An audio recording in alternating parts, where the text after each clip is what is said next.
The old woman said it in Sicilian, which meant she intended it to land on everyone in the room, except the girl she was saying it about. It landed on everyone in the room, including the girl. Giulia Ferrandino stood at the kitchen counter with a dish towel in her hands, and her face arranged into the expression she had been perfecting since she was 9 years old. The one that absorbed a blow and showed nothing. The one that looked like patience, because it had learned that patience was the only armor that didn't get you hit back. Around her, the Cataneo Sunday lunch arranged itself in its usual organized chaos. 8 cousins, 3 aunts, 2 uncles, and Nonna Rosa at the head of the table, 81 years old, with the unassailable authority of a woman who had outlasted everything that had ever tried to diminish her, and had decided, somewhere in her 7th decade, that this entitled her to say whatever she thought. What she thought about Giulia. That she was the wrong shape, the wrong background, the wrong everything. That Matteo could have done better, that the Cataneo men had always brought home women who knew who they were. What she said, in Sicilian, to her eldest daughter sitting beside her. She'll never be family. Across the kitchen, Giulia folded the dish towel, set it on the counter, picked up the platter of arancini she'd been sent to retrieve, and carried it to the table without dropping anything, without looking at the old woman, without letting her face do the thing it wanted to do. What none of them saw, Matteo, in the doorway between the kitchen and the hall, had heard every word. He had heard it in Sicilian, which he spoke as fluently as Italian and better than English. His grandmother had forgotten this, or had chosen to forget it, which amounted to the same thing. He didn't move yet. He was thinking about what he was going to do next, and he wanted to think it all the way through before he did it. Her name was Giulia Ferrandino.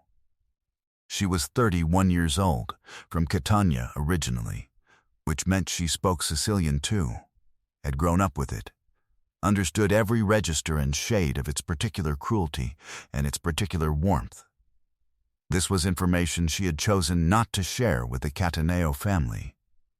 Not as a strategy, simply because no one had asked. She was a pastry chef by training and a bread baker by preference. There was a distinction. And it mattered to her, and the 2.5 years she'd spent as the opening baker at a small restaurant in Palermo had been the best professional years of her life, before the restaurant closed and she'd come to Milan for the kind of fresh start that is really a desperate start, rebranded by necessity. In Milan, she had found work at a hotel bakery, then at a catering company, then at a private club in the Brera district where she had been introduced, through a colleague, to Matteo Cataneo, who had been at the club for a client dinner and had stopped at the pastry display on his way out and asked, with the directness of someone unaccustomed to not knowing things, who had made the sfogliatelle. She had been summoned from the back. She had arrived in her baker's apron with flour on her left forearm. He had looked at the sfogliatelle and then at her and asked, "How long did you let the dough rest?" 36 hours, she'd said. He'd looked at her for a moment. Most people do 18. Most people rush things, she'd said. He had asked for her number before he left. That was 14 months ago. In those 14 months she had learned that Matteo Cataneo was 38 years old and had built, from a regional logistics company his father left him in moderate debt, something significantly larger and more complicated. That he had a sister in Turin he called every Sunday, and a best friend from school named Nico, who was the only person she'd ever seen make him actually laugh. That he was methodical and private, and unexpectedly kind in the specific ways that count, the ways that nobody sees. She had also learned about the Cataneo Sundays, and that Nonna Rosa was the gravitational center around which all Cataneo family life organized itself, and that Matteo's relationship with his grandmother was the most layered thing about him. He loved her, genuinely, without the performance of obligation. He visited her on Tuesdays, brought her specific things, a newspaper from a particular kiosk, amaretti from a specific pasticceria, nothing random, and sat with her for 2 hours and talked about things Julia never heard secondhand, because he didn't report these visits. He just made them. She respected this more than most things she'd learned about him. She respected it even as Nonna Rosa looked at her across the Sunday table and said, in Sicilian, "She'll never be family," and meant it completely. Her burden was specific and not visible. 68,000 euros in debt from the Palermo restaurant, which she hadn't owned, but had co-signed the lease for, which the original owner had defaulted on, which had attached to her credit with the efficiency of a thing designed to follow you. She was paying it down. Slowly, at the rate she was managing, it would be cleared in 4 years and 3 months, which she knew precisely because she had a spreadsheet. She had not told Matteo, not because she was hiding it, because she had not yet decided whether it was his to know. They were 14 months in. He was serious, she knew that. She was serious too. But the debt was hers, and she was managing it, and she did not want to be managed. The thing she carried that was not debt. A notebook with recipes in it. Her grandmother's notebook, Carmela Ferrandino, dead 11 years, from a small town east of Catania, where the cooking was specific to the altitude and the wind off the Ionian and the particular stubbornness of the women who had been doing it for generations. The notebook was 140 pages, handwritten in a script so particular to her grandmother that Julia sometimes couldn't read it, and it contained recipes she had never seen in any cookbook, for dishes that had names she'd never encountered anywhere else. And she kept it in the drawer beside her bed, and sometimes opened it just to look at it. She had been working her way through the notebook, one recipe at a time, since her grandmother died. She had not yet made the dish on page 77. The Sunday lunch ended the way Cataneo Sunday lunches always ended, slowly, with coffee and complaints and a specific comfortable disagreement among the aunts about something that had happened in 1987. Julia washed dishes because it gave her something to do with her hands and because she was good at existing in kitchens in ways that made her harder to address directly. Nonna Rosa appeared at her elbow at 2:20. She was a small woman, had been taller once, had compressed with age into something dense and immovable. She stood beside Julia at the sink and looked at the plate she was washing. "You washed the good ones too hard last time," she said, in Italian. "This time, you'll take the pattern off." Julia adjusted her pressure, said nothing. "The arancini were correct," Nonna Rosa said. A pause. "The rice was right." Julia looked at her. It was the closest thing to a compliment that had ever been directed at her in this kitchen. She knew better than to make anything of it. "My mother's recipe," Julia said. Nonna Rosa made a sound, non-committal, the sound of someone who will not give more than she's given, and went back to the table. Julia stood at the sink and let out one careful breath. In the doorway to the hall, Matteo was watching his grandmother walk back to her chair. He had been listening to the whole conversation. He had been in that doorway, she realized, for most of the afternoon. He came into the kitchen. He picked up a dish towel. He started drying without asking. "She said the arancini were correct," Julia said. "She said the rice was right," he said. "For her, those are different things." "How different?" "Correct means she approved of what you made," he said. "Right means she recognized something." He dried the plate carefully. "She doesn't say right very often." Julia thought about her mother's recipe, about the specific ratio of saffron, about the 30-minute rest between the frying and the serving that most people skipped. "She knew the recipe," she said. Not a question. "My grandmother knew a lot of recipes," Matteo said. He set the dried plate in the rack. He looked at Julia with the specific attention she had learned over 14 months was his most honest register. She said something earlier, before you came back with the arancini. I know, Julia said. In Sicilian, he said. I know, she said again. He was quiet for a moment. He dried another plate. Why didn't you tell me you spoke it? No one asked, she said. I would have asked, he said. If I'd known there was something to ask. She looked at him. That's the thing about things people don't know, she said. They don't know to ask. He held her gaze. The kitchen around them had the specific quiet of a room that has been loud all day and is resting. She's wrong, he said. Matteo, she's wrong, he said again. Quietly, without heat. The declarative register she'd recognized from the very first conversation. Most people rush things. I know she doesn't see it yet. I'm not asking you to wait for her to see it. I'm telling you she's wrong. He paused. You are family. You have been for a while. She'll understand that eventually, or she won't, and what she understands doesn't change what's true. She looked at him for a long moment. That's a very absolute thing to say, she said. Yes, he said. You mean it. Always, he said. The same way he said everything he meant, simply, without decoration, like a thing that has been true long enough it doesn't need arguing. She picked up the next plate and washed it. He dried it. They finished the dishes without saying anything else, which was its own kind of language, and she drove home through the gray Milan afternoon, thinking about page 77. 3 days later, Matteo called her at 9 in the evening. My grandmother's Tuesday visit, he said.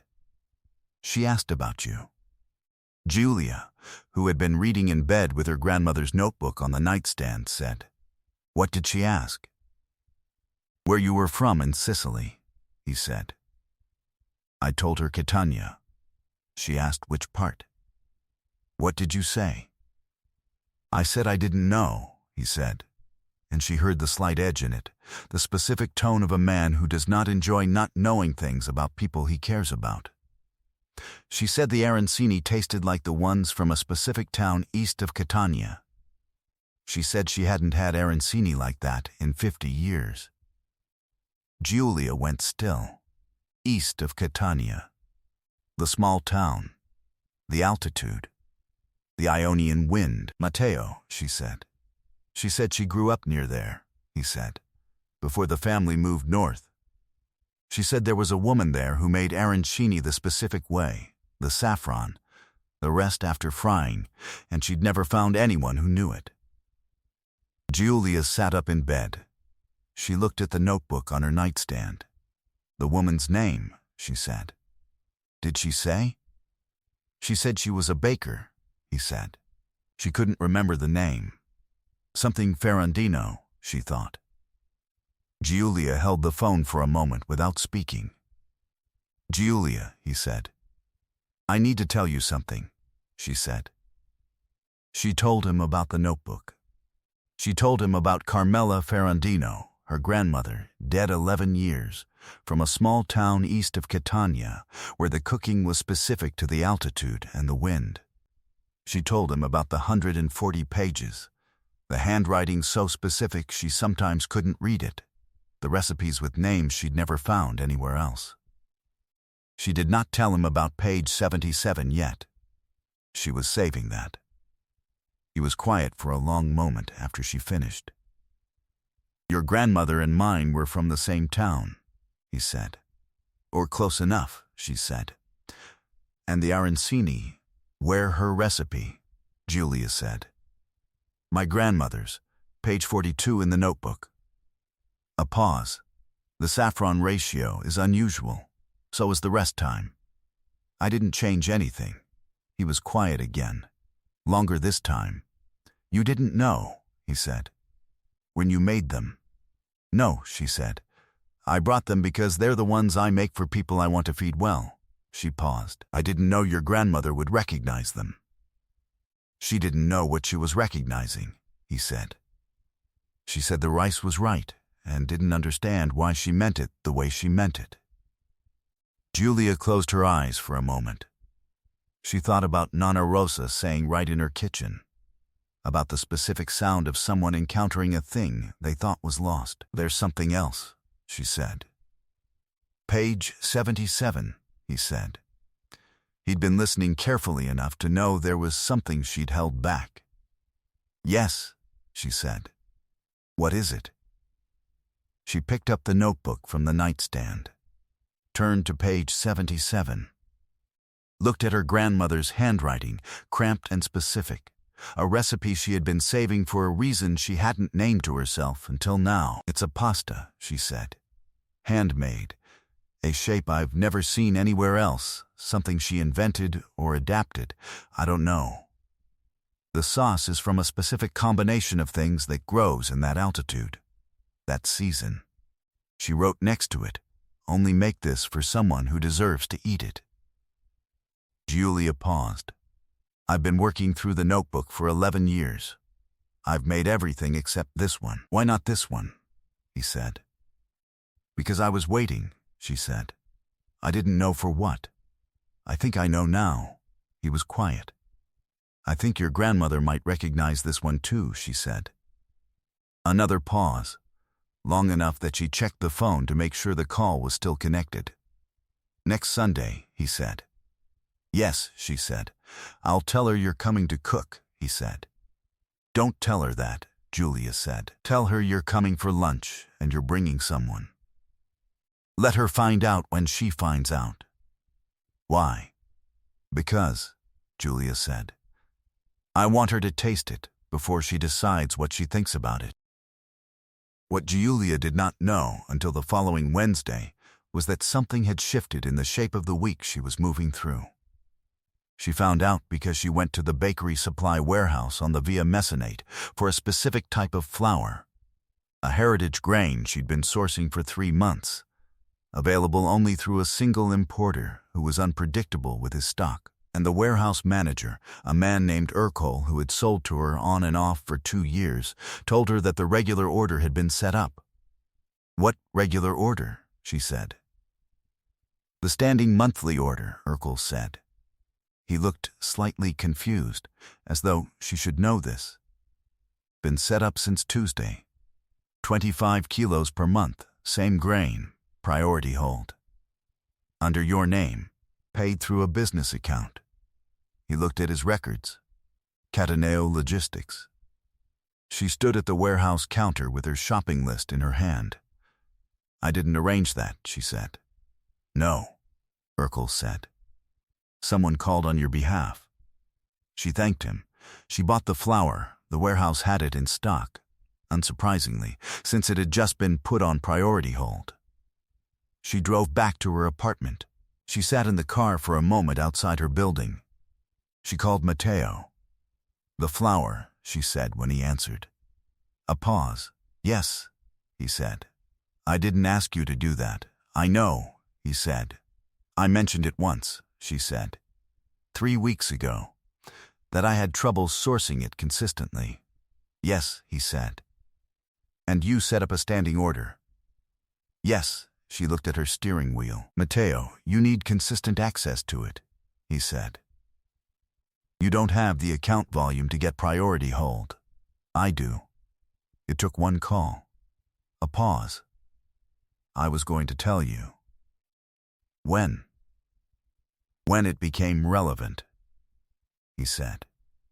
"Which is now." She thought about the notebook, about only make this for someone who deserves to eat it, about the flour now secured in priority hold under her name through a single phone call she hadn't asked for and hadn't known about, and which had been sitting there, arranged and waiting, since Tuesday. "You set it up the same day you called me about the arancini," she said. "Yes, you'd already decided something," she said. "Before I told you about the notebook." He was quiet for a moment. "I decided something a while ago," he said. The flour seemed like a practical consequence. She sat in the car outside her building with the afternoon coming in through the windshield. You're going to have to stop doing things without telling me, she said. I know, he said. I'll do better. That's not a promise, she said. You're right, he said. I promise. A beat. On Sunday, come an hour early, before the family arrives. Why? Because I want you in the kitchen before she's watching, he said. So you're not performing. So it's just cooking. She thought about her grandmother, about the notebook, about the specific privacy of a kitchen when it's just you and the work. 1 hour early, she said. Yes, she got out of the car. She carried the flour upstairs. She put it in its place in the cupboard, the one she'd cleared 3 weeks ago for when she eventually sourced enough of it consistently. She called her cousin Daria in Catania, because Daria was the only person left who had also known Carmela Ferrandino, who had eaten from her kitchen, who would understand what Giulia was about to tell her. Daria listened to the whole thing.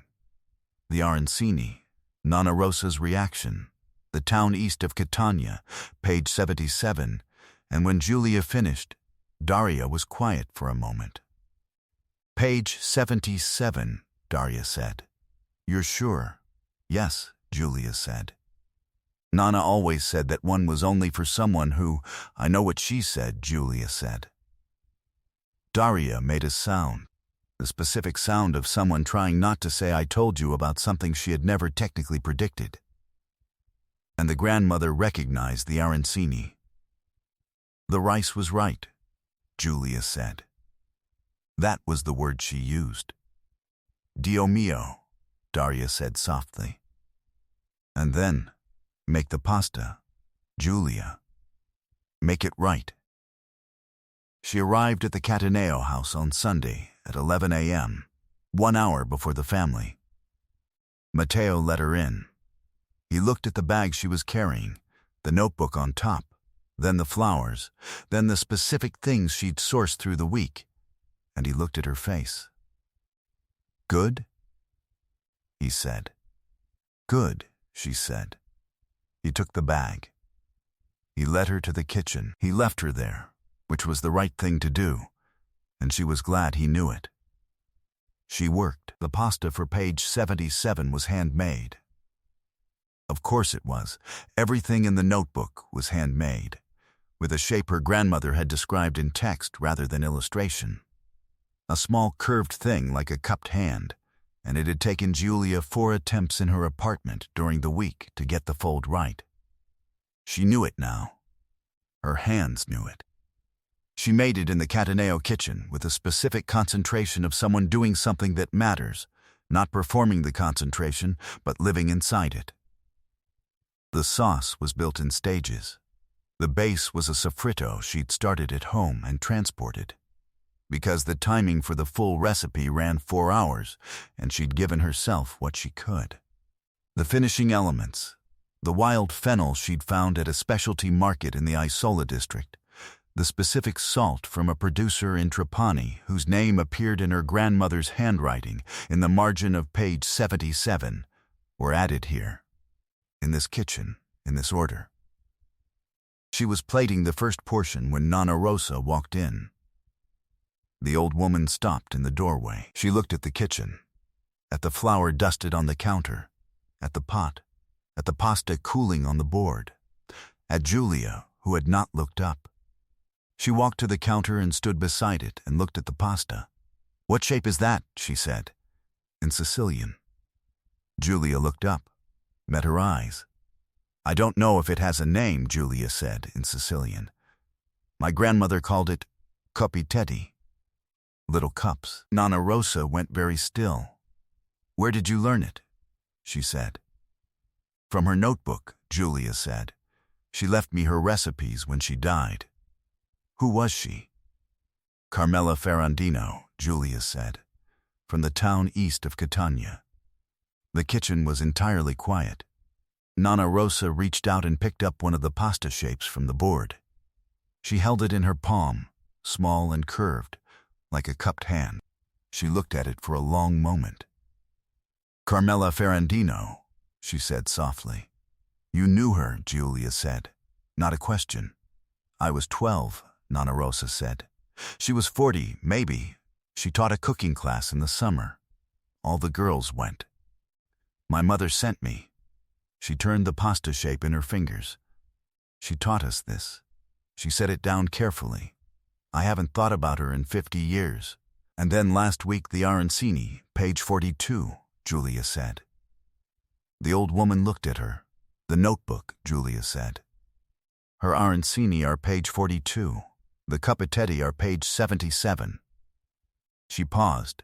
She wrote next to this one, only make this for someone who deserves to eat it. Nonna Rosa was quiet for a long moment.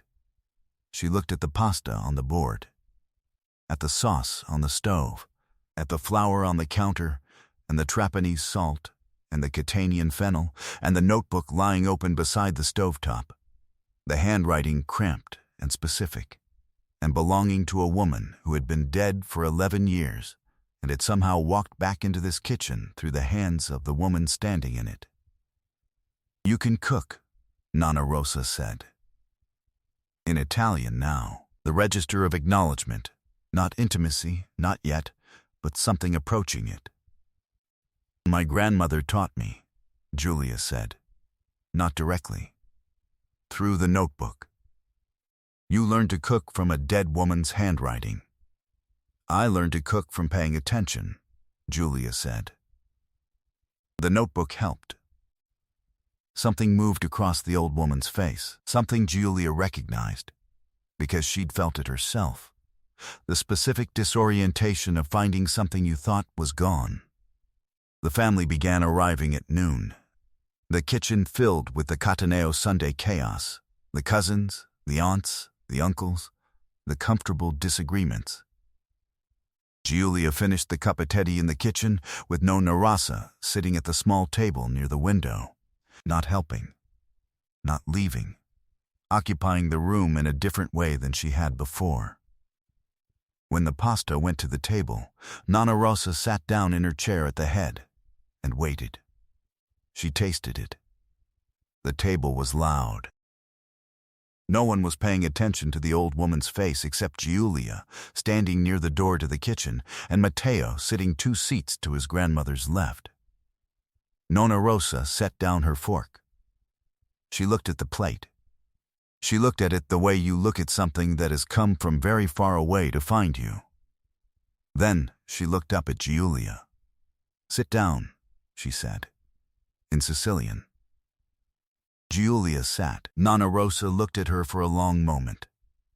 The whole of her, with the unsparing attention of a woman who had been looking at people for 81 years and knew what she was seeing. You should have told me you spoke Sicilian, she said. You should have asked, Giulia said. The table had gone slightly quiet.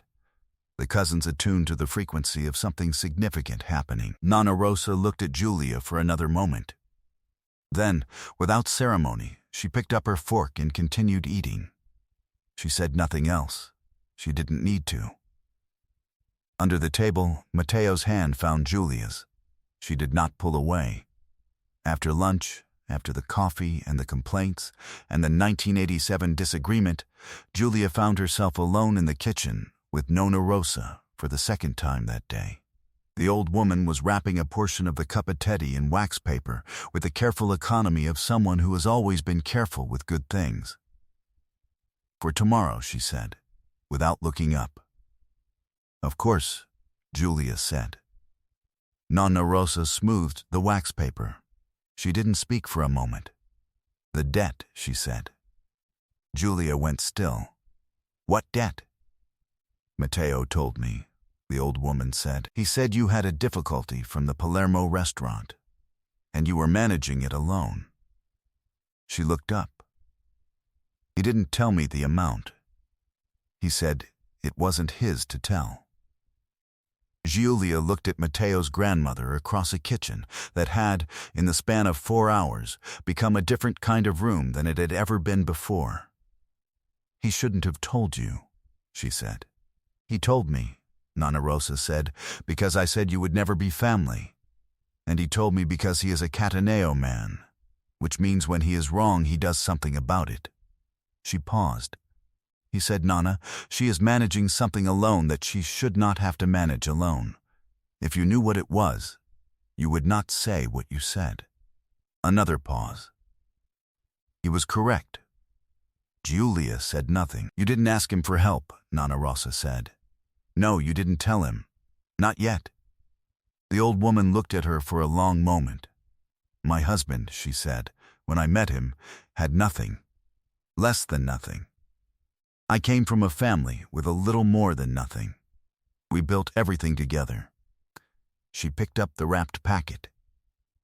A Cataneo woman manages things alone until she decides she doesn't have to anymore. That is what a Cataneo woman does. She set the packet down. I decided too quickly that you were not one. The kitchen was quiet. You haven't decided yet, she said, that you don't have to be alone in this. No, Julia said. I haven't decided yet. Nonna Rosa nodded, as though that was exactly the right answer. The notebook, she said. Bring it next Sunday. Why? Because I want to see her handwriting, the old woman said. Carmela Ferrandino's. I want to see if I remember it. She talked to Matteo on the drive home. Not about the debt. They would have that conversation, properly, when she was ready. And she was not ready yet, but the shape of it was different now. The idea of it less solid. She talked to him about Nonna Rosa and the wax paper, and the things she had said about Cataneo women. She told you, he said. That you told her, Julia said. Yes, I shouldn't have, he said. No, she said. But I understand why you did. A pause. Do you? She said you were wrong and you did something about it, she said. That's very you. I was doing something about it anyway, he said. I was working up to the something before she gave me the opening. A pause. The flower was the beginning of the something, she said. Yes, he said. She looked at the Milan's Sunday evening going by outside the window, the city quieter than it ever was, the streets with a particular quality of something resting. She thought about page 77, about her grandmother's handwriting, about only make this for someone who deserves to eat it. She asked me to bring the notebook next Sunday, Julia said. I know, he said. She texted me. She texted you. She texts, he said. She's 81, not dead. Julia laughed, a real one, sudden, the kind she hadn't expected. Matteo made a sound beside her that was, she had come to understand, his version of laughing. Next Sunday, she said. Yes, he said. I'll make something from page 12, she said. It's a simple one.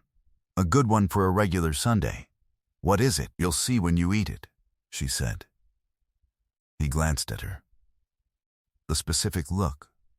You're going to make me wait. My grandmother always said the waiting was part of the dish, she said. He looked at the road ahead. She watched his profile, the jaw, the slight compression of someone holding something in, the thing that was almost a smile. Page 77, he said. What about it? Only make this for someone who deserves to eat it. A pause. You made it for my grandmother.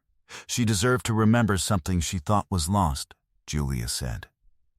And me, he said. I was at the table too. She looked at him. You were at the table too, she said.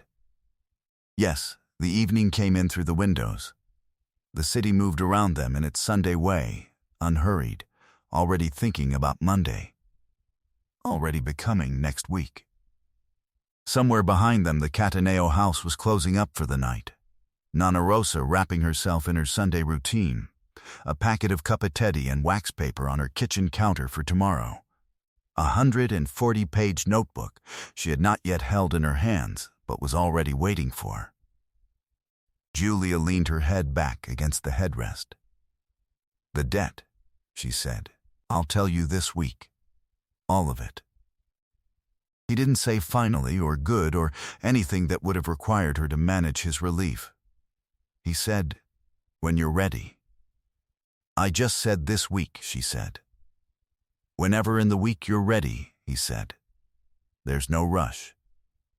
She looked at him for a moment, at the care of it, the specific, unhurried care of a man who understood that some things couldn't be moved faster than they were ready to move. "The flower helped," she said quietly. "Yes," he said. "I didn't ask for it," she said. "But it helped." "I know," he said.